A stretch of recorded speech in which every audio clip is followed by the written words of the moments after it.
अगर किसी दंपति को कोई भी संतान नहीं होता है, दूसरे के बच्चे को गोद लेता है, तो कानूनी तौर पर बच्चे गोद लेने हेतु आवश्यक जानकारी उसी के बारे में इस वीडियो में जानेंगे, तो वीडियो में बने रहिए। समाज कल्याण विभाग की तरफ से नोटिफिकेशन है।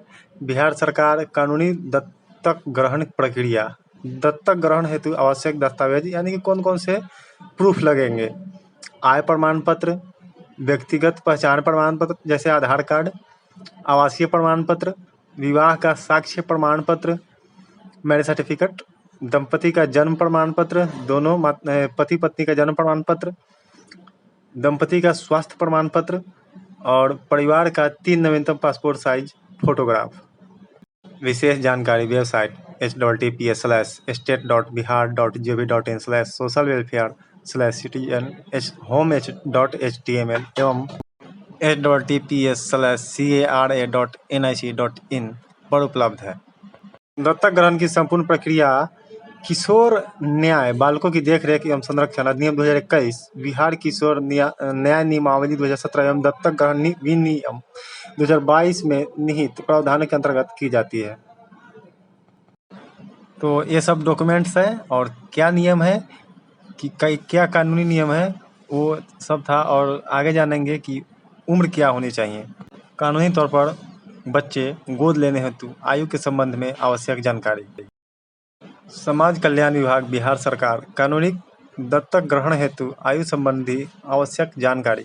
बालक की आयु, दंपति की अधिकतम आयु, एकल भावी दत्तक माता अथवा पिता की अधिकतम आयु, ये सारी कंडीशन दी हुई है।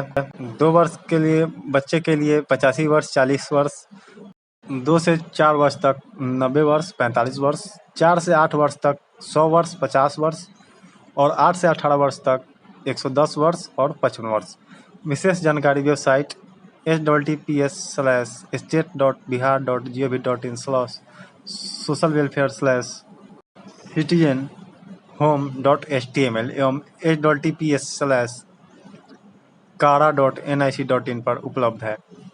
दत्तक ग्रहण की संपूर्ण प्रक्रिया किशोर न्याय बालकों की देखरेख एवं संरक्षण अधिनियम 2021, बिहार के किशोर न्याय नियमावली 2017 एवं दत्तक ग्रहण विनियम 2022 में निहित प्रावधानों के अंतर्गत की जाती है।